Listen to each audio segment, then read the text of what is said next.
আমাদের ওয়েস্ট বেঙ্গলে একটা পলিটিক্স আছে, তাদের টিম রয়েছে। তো সেখানে একটি গান বেরিয়েছিল, একটা সময় প্রচুর লেভেলে ভাইরাল হয়েছিল, চলো বন্ধু এবার খেলা হবে।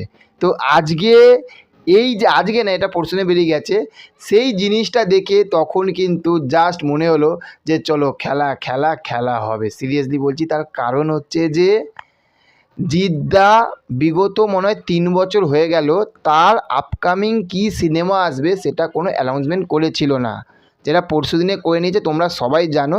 ঠিক আছে, যেটা যে কেউ বলে ডাকাত, কেউ বলে বিপ্লবী। ঠিক আছে, অনন্ত সিংহর যিনি স্বাধীনতা সংগ্রামী, তার উপরে একটি বায়োপিক করছে এবং জিদ্দা এটা নতুন।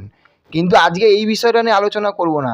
আজকে জাস্ট যে বিষয়টাকে নিয়ে আলোচনা করব সেইটা হচ্ছে যে জিদ্দা এতদিন অপেক্ষা করলো, এতদিন অপেক্ষা করার পরে জিদ্দা যদি আবারও যদি ওই রকম ধরো কোনো একটা কমার্শিয়াল মুভি, রাবণ বা মানুষ বা এই রকম যদি কোনো মুভি আনতো না, সত্যি কথা বলতে অডিয়েন্স কিন্তু যতই বলো না কেন, অডিয়েন্স কিন্তু একটু হলেও কিন্তু আবার অত না, কিন্তু আমি বলবো সব থাকতে জিদ্দা ব্যাপক ডিসিশান নিচ্ছে, যেটা জিদ্দা কোনোদিনও করেনি সেটাই জিদ্দা করছে, যেটা জিদ্দা কোনোদিনও করেনি সেটাই জিদ্দা করছে। যেটা বুমেরাং বাংলাতে কোনোদিনও হয়নি, সেটা বুমেরাং কিন্তু জিদ্দা বাংলাতে করে দেখিয়ে, কত টাকা বক্স অফিস কালেকশন এসে সেইটা ছেড়ে দাও, কিন্তু করে দেখিয়ে দিয়েছে সারা বাংলার বুকে যে রোবট নিয়ে একটা বই করা যায়, তাই না?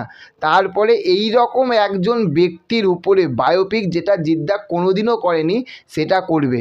তো এবং হচ্ছে যে আমাদের মুভি রিভিউ কমিউনিটিতে সব থাকতে প্রথম যে এটাকে শুরু করেছিল সেইটা হচ্ছে যে অরিত্রদা স্ক্রিপ্ট রাইটার, প্রতীক্ষিত বসু ডিরেক্টর, আমার সৃজিত দা, তারপরে হচ্ছে এদের প্রচুর ভালো ভালো ডিরেক্টর রয়েছে, তার মধ্যে একজন ডিরেক্টর যাকে আমার সত্যি খুব পার্সোনালি আমার ভালো লাগে, ব্যাপক লাগে ওনার কাজ, সেটা হচ্ছে প্রতীক্ষিত বসুর ডিরেকশানে, এবং হচ্ছে জিদ্দার প্রোডাকশান হাউস থাকতে আসছে, নট কোনো নতুন ছোটোখাটো সেরকম প্রোডাকশান হাউস না, জিদ্দার প্রোডাকশান হাউস থাকতে আসছে।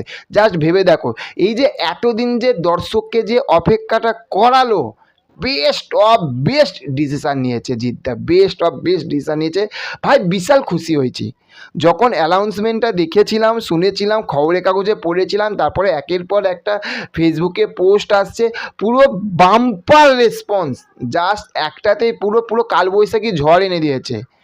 ঠিক আছে, তো এই রকমই জিদ্দার কাছ থাকতে কাজ চাইছিলাম, যে এবার একটু জিদ্দা অন্যরকম বই করুক, অন্য যারা সবাই যেরকম হচ্ছে যে ইয়াসদা, দেবদা, অঙ্কুশদা যেরকম কমার্শিয়াল ছবি এখন করছে, জিদ্দা এবার একটু আলাদা করুক, তাই না? এবার একটু আলাদা করুক, আর সেটাই কিন্তু বস জিদ্দা করছে, ফাটিয়ে হবে কিন্তু খেলা, তাই না? তো চলো দেখা হচ্ছে পরবর্তী ভিডিওতে। চ্যানেলে যদি নতুন হয় চ্যানেলটিকে সাবস্ক্রাইব করে পাশে থাকবে। Okay, thank you, have a nice day, tata, bye by.